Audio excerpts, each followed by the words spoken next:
Hello guys சேம்பர் லோக்கி welcome back. நாம் இப்போ பார்க்க போகிறது இது advanced player of the tutorial டவரோட எபிசோடு 15 தான் நாம் இன்றைக்கி பார்க்க போகிறோம். எபிசோடு 14 மிஸ் பண்ணவங்க லிங்க் டிஸ்கிரிப்ஷனில் இருக்குது, செக் பண்ணிக்கோங்க.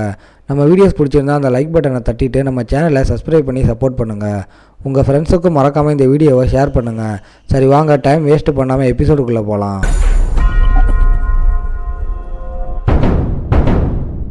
எபிசோடோட ஸ்டார்டிங்கில் நீ ப்ரிப்பேராக இருக்கியா என்ன? ஆமாம், நீங்கள் என்ன யோசிக்கிறீங்க? நான் உங்கள் எல்லாரையுமே இங்கே வர சொல்லியிருக்கேன்னா அப்போ என்கிட்ட எந்த விதமான பிளானும் இல்லாமல் இருக்கும் அப்படின்னு யோசிச்சிங்களா? இல்லை, நாங்கள் ரொம்பவும் பயந்து போயிட்டோம். நாங்கள் என்ன யோசித்தோம்னா, அதாவது அங்கே போயிட்டு நான் ஏரிஸ் கில்டு மொத்தமாக முடிச்சிடுவேன். ரிப்போர்ட்டர்ஸராக இருக்கிற நீங்களும் இதே மாதிரி பண்ணிங்கன்னா அவ்வளோதான், உங்களோட கதையும் இதே மாதிரி தான் ஆகும். அப்படி ஏதாச்சும் நீ சொல்ல போறியான்னு பயந்தோம். இதை கேட்குற நம்ம ஹீரோவுக்கு கொஞ்சம் கஷ்டமாக இருக்குது. ஏன்னா அவன் யோசிக்கலை இருக்கிற இவங்களே இப்படி யோசிப்பாங்கன்னு. இதுக்கப்புறம் ஏரிஸ் கில்டு சைடு காட்டுறாங்க. எல்லாமே அவனோட பிளான் தான். நம்ம கிம்மை எப்படியாச்சும் விழ வைக்கணும் அப்படின்னு சொல்லித்தான் இந்த விஷயத்தை அவங்க ஏற்பாடு பண்ணாங்களே. ஏன்னா கிம் எவ்வளவு வேணால் ஸ்ட்ராங்காக இருக்கலாம், ஆனால் இந்த மாதிரி விஷயத்துலேருந்து நழுவி போகவே முடியாது. ஏன்னா அவன் ரியாக்ட் பண்ணுறதுக்கு முன்னாடியே நாங்கள் விஷயத்தை ஆரம்பிச்சிட்டோம். அதே மாதிரி எப்போ ஒரு பர்சன் ரொம்ப பாப்புலர் ஆகுறானோ அதுவே அவனுக்கு வினையாகவும் அமையும். அந்த விஷயந்தான் இப்போவும் ஏற்பட்டிருக்கு. இப்போ தான் ரீசெண்டாக கேள்விப்பட்டேன், ஆள் புதுசாக ப்ரெஸ் கான்ஃபரன்ஸ் திரும்பவும் அரேஞ்ச் பண்ணியிருக்கான்னு. ஆனால் எனக்கு கவலை இல்லை, அதுக்கும் சில பல ஆளுங்களை அனுப்பியிருக்கேன். அப்படி இருக்கும்போது அங்கே அவனால் எதுவுமே பண்ண முடியாது. இதை தான் இதுக்கு முன்னாடி அவன் பிளான் போட்டான் போல. இப்போது அதே மாதிரி பண்ணிட்டான். சீன் அப்படியே ப்ரெஸ் கான்ஃபரன்ஸ் நோக்கி போகுது. அங்கே ஆள் ஜம்முன்னு உட்காந்துருக்கான். அங்கே எடுத்த உடனே நீங்கள் இப்போ எப்படி ஃபீல் பண்ணுறீங்க அப்படின்னு தான் நம்ம ஹீரோ கிட்ட கேட்குறாங்க. நம்ம ஹீரோ ஒரு விதமாக தான் அங்கே பதிலையே சொல்லுவான். அதை என்னால் சொல்ல முடியாது, உங்களோட ரியாக்ஷனை பார்த்து நீங்களே புரிஞ்சுக்கோங்க. ரெண்டாவதாக நான் என்ன கேட்க ஆசைப்பட்றேன்னா, நீங்கள் தான் அந்த ஏரிஸ் கில்டோட மெம்பரை கொலை பண்ணீங்களா? ஆமாம், நான் தான் அந்த கொலையை பண்ணேன். அங்கே இதை கேட்ட உடனே அந்த இடத்துல எல்லாருமே பரபரப்பாக பேசுவாங்க. ஆனால் அதுக்குள்ளே நம்ம ஹீரோ சொல்கிறான், ஆனால் அதுக்கு முன்னாடி நான் ஏன் அப்படி பண்ணேன் அதுக்கான விஷயத்தை நீங்கள் கேட்கணும் அப்படின்னு அங்கே ஃபோனில் ஒரு ரெக்கார்டிங்கை ஆன் பண்ணுறான்.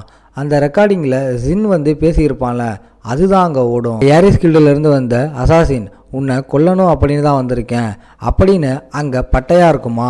அதனால் அவங்களுக்கு டவுட் இன்னமும் அதிகமாகுது. அங்கே நம்ம ஹீரோ வேற அந்த டைமில் கம்முன்னு இருந்திருப்பான். அங்கே இதெல்லாம் பார்த்துட்டு நம்ம ஹீரோ கம்முன்னு இருக்கான்.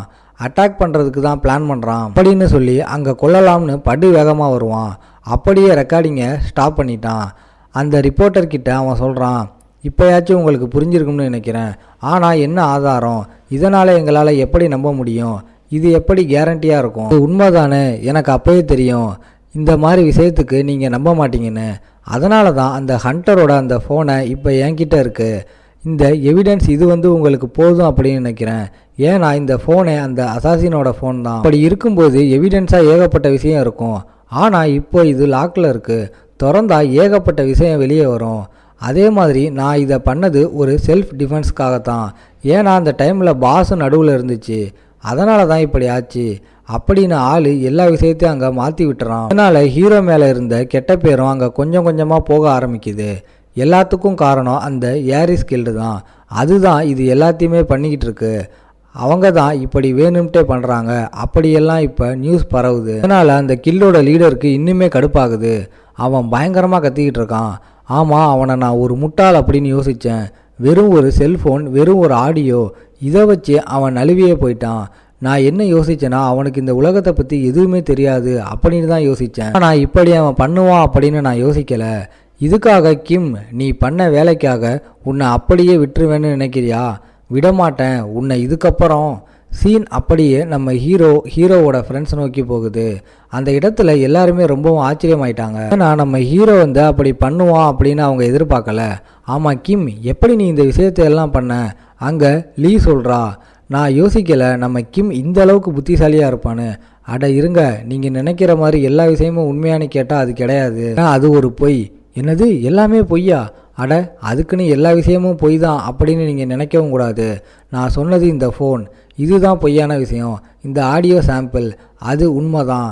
ஏன்னா நான் கீழே அதிகமாக ஃபோன்ஸ் எல்லாம் நான் இருந்த ரூமில் பார்த்தேன். அதனால் என்கிட்ட ஒரு ஐடியா வந்துச்சு, இந்த ஃபோனையே நம்ம காட்டிடலாம்னு.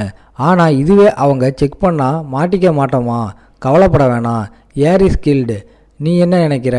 அவங்க அப்படியே விட்டுருவாங்க அப்படின்னு யோசிக்கிறியா? என்னை தேடி அவங்க வந்து தான் ஆகணும். அதனால் பிரச்சனை இல்லை, இந்த வாட்டி வரட்டும், அவங்களுக்கு நான் யாருன்னு காட்டணும். கேட்ட உடனே லீ கொஞ்சம் கம்முன்னு ஆயிடுறா. ஏன்னா நம்ம ஹீரோ மீதி விஷயத்தை அங்கே பார்த்துப்பான். நம்ம ஹீரோ அங்கே மனசுலேயே யோசிக்கிறான், இந்த ஏரிஸ் கில்டு அதுக்கிட்ட தான் இப்போ அதிகமான டஞ்சன் இருக்குது, கண்டிப்பாக இவங்களை நான் ஏதாச்சும் பண்ணியே ஆகணும்.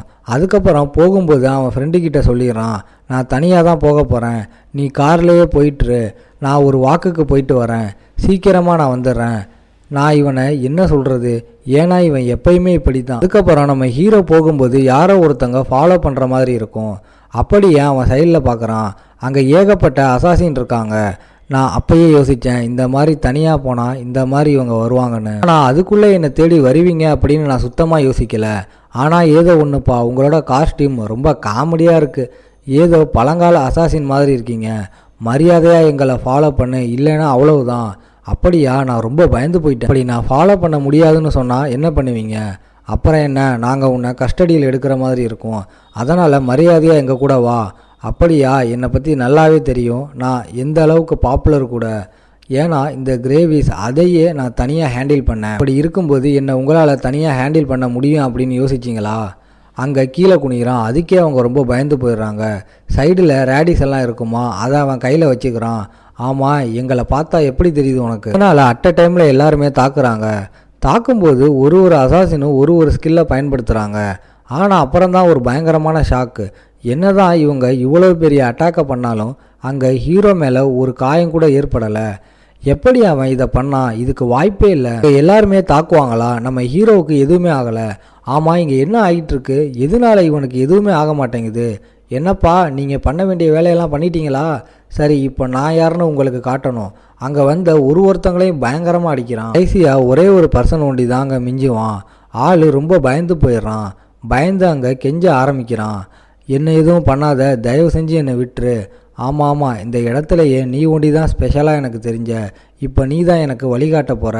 நான் யாரை பார்க்கணும், என்னை எங்கே கொண்டு போகணும், அதை சொல்லு மரியாதையா. இதுக்கப்புறம் சீன் அப்படியே அந்த பங்கரை நோக்கி போகுது. அந்த இடத்துல ஒரு 2 பேர் நம்ம ஹீரோ பற்றி தான் பேசுகிறாங்க. என்னால் நம்பவே முடியலை, அந்த பையன் இப்போ டிவியில் ரொம்பவும் ஃபேமஸாக போயிட்டு இருக்கான். இதோட இந்த எபிசோட் முடியுது. உங்களை நான் அடுத்த எபிசோடில் பார்க்குறேன். இந்த வீடியோ பிடிச்சிருந்தா மறக்காமல் லைக், ஷேர் அண்ட் சப்ஸ்கிரைப் பண்ணிடுங்க.